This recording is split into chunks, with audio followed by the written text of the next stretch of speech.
In this presentation, we are going to explain how to make and publish scientific papers, and we will be treating in this video the basic aspects of formal scientific communication. We will treat why it's necessary to communicate the results of scientific research. We will analyze the structure of a scientific paper, the process of publication of a paper, and the channels of the formal scientific communication. So we start with the need for formal communication of scientific results. Scientific knowledge is public knowledge. It's a shared knowledge. This means that the scientific data and the conclusions must be converted into statements that are known and accepted by the expert scientific community. By publication and by public speaking is how scientific work obtains presence and obtains a shared reality in the world. Of course, you can always interact informally with colleagues and discuss your results in seminars, for example. But for the knowledge to become part of the consensus of the scientific field and the scientific knowledge, you need to practice formal scientific communication. And we now will see different aspects of it. So, scientific work normally leads to some time of formal publication. This makes public the results, the findings, the observations, and the views arising from the scientific research work. And after the formal communication and publication, this indicates a knowledge that is validated by the scientific community. You can present monographs, you can present in conference, you can present in reports, but the main type of formal scientific communication is a journal paper, and this is the one that we will be discussing more in depth today. So the formal scientific communication is composed of elaborated procedures of communication and the professional publishers. This will be discussed in the next video, which is the scientific journals. The ability to write and speak effectively will determine the perceived importance and validity of your work. So for your work to gain credibility, it has to be presented correctly. So it's very important to understand that the research work is connected to the publication of the work. As you do the work, you have to already devise strategies for how you will persuade the others about the significance or the content of your work. There are two principal ways to communicate your results in a formal framework. One is to present the work at a scientific conference. This is fast, flexible, you can interact, have questions, meet people. This is an important channel. The second is to publish a written article in a scientific journal, what we call a paper. The paper has the importance that it can be verified, it can be criticized, it can be referenced. It's a permanent knowledge where you can make reference to it. In fact, there are different advantages to the printed channels of communication. First, that information can be spread to scattered groups of readers. You can present detailed information. You can present the experimental methods, the tables, figures, etc. The printed document is a compact format that can be examined critically and verified, and this is the peer review process. The documents can be easily referred to, and the published documents provide a means for establishing the priority of academic work. So this is very important in order to establish the academic merit of the authors. So we go to see the structure of a scientific paper. First of all, we emphasize that the journal paper is the dominant and most important word in which scientific knowledge resides. The official scientific paper in a reputable journal is a contribution to the consensus of public knowledge. So we see the parts of a scientific paper, taking as an example a paper in the Journal of Physical Chemistry, in which I am an author, published in 2015.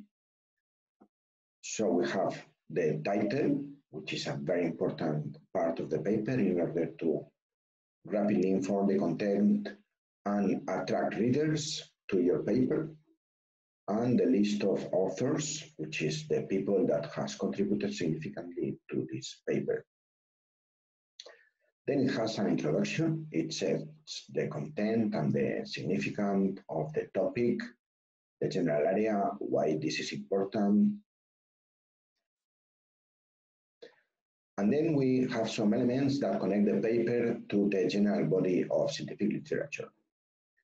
The abstract is a synopsis of the full research paper, and this is used for external diffusion. In fact, the title and the abstract are the sections that are freely available in the journal website, in search engines, so this can be searched from outside, so this is important information. The graphical abstract is a figure also available outside that will show an important message of the paper in graphical form. Then is the reference of the paper itself. In this case is the abbreviation of the journal, the year, the volume of publication, and the pages. And the digital object identifier is a permanent digital identifier that goes to the page of the paper. The main body of the paper contains the scientific data, the facts, the discussion, and it will be several pages. In a letter format, it will be 4 or 5 pages at most. In longer paper, it can be structured in different parts that present results and discussions separately. And review papers can be very long. They summarize the state of art in a scientific field. The figures are an essential part of the paper because the visual representation can convey facts, ideas, and relationships far more clearly and concisely than descriptive text. In fact, we can see immediately here, for example, that there is a difference between these two curves in one direction and the other, which is much more difficult to describe in terms of text. So figures are an essential part of the paper, and the beginning to work on a paper often is to make very good scientific figures. Another point is that the scientific results must be reproducible by a competent and trained team in another laboratory, so that it is necessary to report very accurately the experimental methods.